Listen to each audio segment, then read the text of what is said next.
nói rồi nó giờ cái này xàm mình nhụm cận tay luôn thật chơi cận tay chỉ xàm cận tay này ở tụi mình này một cả hao gió thế này giờ thì xàm một cái hình tụ mua ít kilo mấy đây giờ tụi nó xong nó biết cho một nó từng xài nữa giờ cú lìa tụi nó tụi nó giờ tất cả tao ít sống lại nữa giờ xong nó một cái tại vì xong tại mù này gió một trâu học y nữa giờ cả là y này phải nhớ là thì xong tiền gì là y nữa giờ chân là chị xong nó thì cho mà họ mà nó tụi nó thì chỉ một cái cho tay sống thế này giờ giờ nếu mua cho tay sống theo chỉ sống này mua cái tay sống ta thì một cái chỉ sống này một cái chỉ sống ta thì mà đi làm mù gì là cho ấy là y là o đó này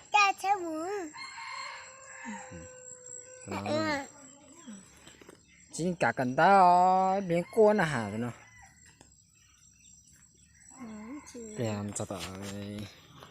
chờ cần ta mày thay này sai này vậy cái màn bữa tao ta nhá nhở cho xa đi chạm thế đó nhớ tao xem mà thấy một thua tên này kế nó là thế nhở sáng tụi mình cũng chỉ cho thế thế à được không hay cho thằng lo nào mà dùng mà như xe ta nữa cái một chả cái tí là chỉ dùng gì cho yêu giờ sáng tụi mình cần đó là chỉ dùng gì cho yêu đi như xe ta này cho nhón ra hòn rồng mà chỉ bao giờ phải tê cái chọn nhìn nó lỡ vậy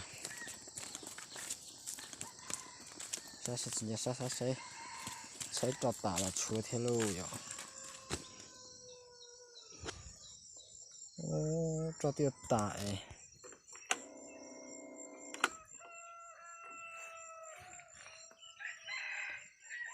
tôi rồi sẽ tả là chúa đó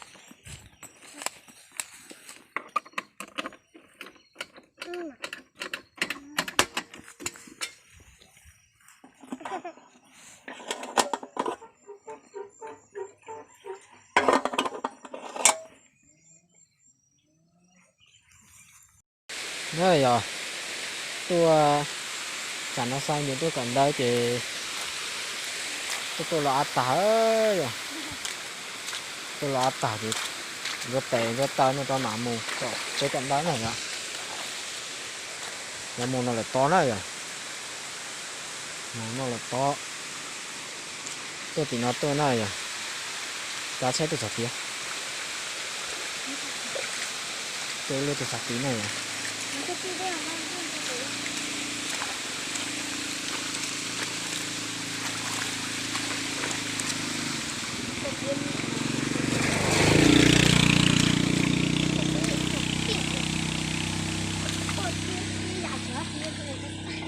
nó to xíu mà chạy cho nhẹ luôn đó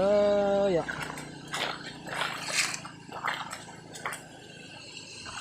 này vậy hôm nay là tôi làm tu nè tôi sẽ cả này chúng ta tới nhau là chuyện này ở tụi mình là tới nhau thế này rồi ta xàm cần đó vậy nó từng xài lo này nhẹ tay khéo một lăng nữa vậy để xóa tụi mình nhớ là cú nhau này cú được cú này là cú theo là còn tay nhau này là tụi nó là cú tụi mổ nữa vậy có cái lá bây giờ không bây giờ là kia sao cái lớp xà cái không xả đó cái nhà là thì bây giờ không lớp xả nữa này rồi thì là này tới chạy lò thế thái thì tới thế này cái lý tới chạy tới spot này hay là chạy tới thì cái lớp xả nữa này rồi xong nó biết được cả nó giống biết một cả lá bây giờ xí nhưng một cái lấy gì à cho nó một cái biết một lá gì đó rồi đây tôi này tôi trồng con này xong nó có một lá bạch trời xí lấy bao xong nó còn lấy bao rồi tao xuyên á rồi nè thế chỉ nhau ta là nó rồi chỉ đọc nhau xí chỉ tao xuyên á rồi giờ lên đây có thế này tu cá mình xài cá này rồi có cho nó có cả không phải chơi sao Cả lá chiều. cả là chi à rồi cả này à ở từ này nhiều nó này à từ trả nó từ từ tu giàu nó mình hú rong nó này à mà tôi nói từ hú cá nó này à thì mình cả từ xài nó từ mình cả là cho nó là chi này à bây giờ từ tu nó xem nó là mình cả là plau nó này à mình giàu xong từ mình cả tay xong tụi nó cũng từ mùa đây từ mùa giàu này à thì xem nó từ mình giàu mùa lá gì nữa này à số xem cái từ mùa cỏ này à này là ít việc em cho tao chế cảnh đào của mà thay ra cái sai lịch trả này à sai ra cái chuyện là chế cảnh đào như cho miền bảo trả này à sau lần đó này à chế cảnh đào nhất tí này này à nhớ trải thuộc đây xưa cho như thật tà này à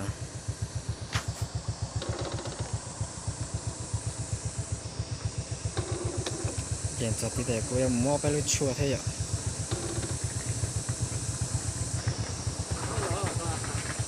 hai mình chỉ video nè tua có bỏ nó xuống kèo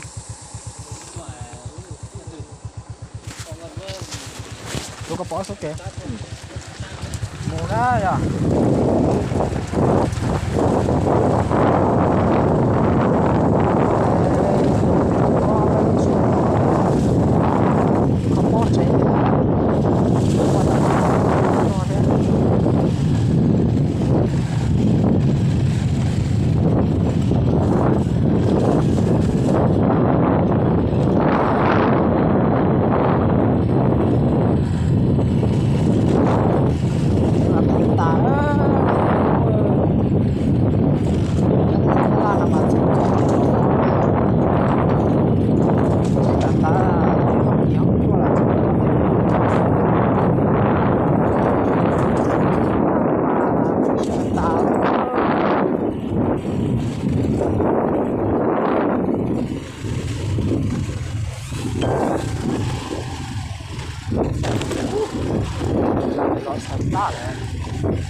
là lấy được té xe lọt sóng thành ta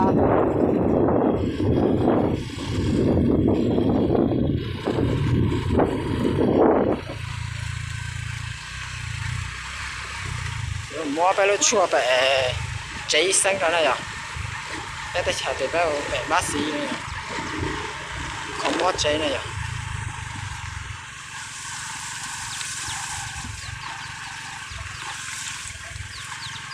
cái trái nó vậy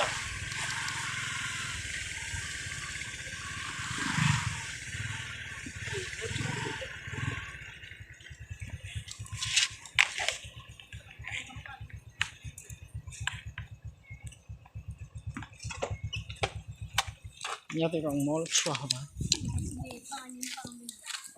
mua lúc chua nó thế này vậy cả nó tôi nhớ tôi chỉ làm được nè cái tôi mua chua mua được nè còn muốn đại thì cái tôi mua đau thế này vậy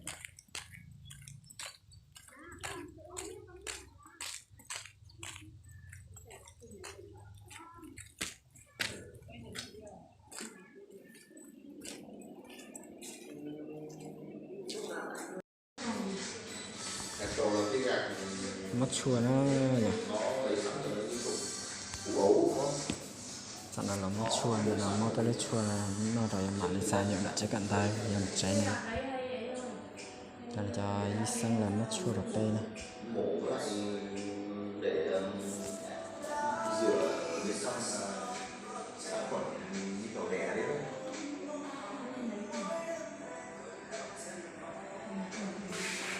cái nước sáng này ạ, cái hạt sáng này đây là cái khoảng môn hạt sáng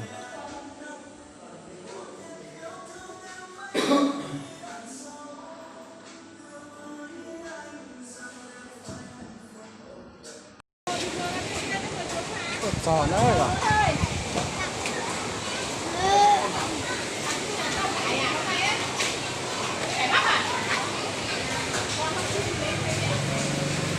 nên là cái tà đấy nó nằm mò này rồi chẳng nó đây là món đấy, cho老师来公模，公交公模了呀。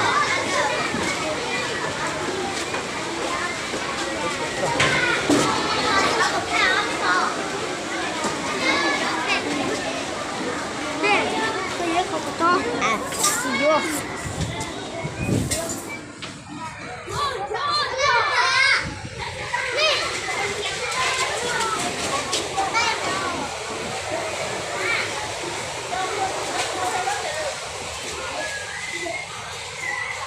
Thôi tí thầy tí chú cho thầy dùng với cá nhá.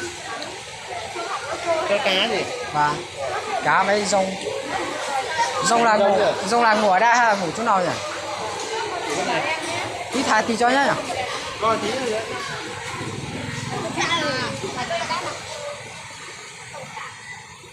Đây là khủng này. Là khủng nó muốn thầy mới cho từ, cho từ.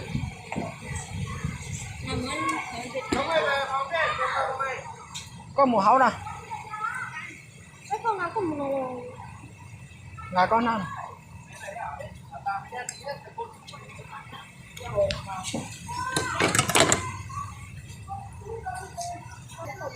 Mùa, phá mùa xem nào. Cái này cho mình xài nữa rồi. Để mình xài nào tùy nó. Cái này chơi cảnh đây vào cho nhẹ được cả. Tại sao đọc cả cái gì quý thì chúng ta sẽ đọc cả. Tên này chúng mình quý này rồi. Sao không khăn giờ lấy tụi hóa rồi khăn nhận mua khăn nhận mang.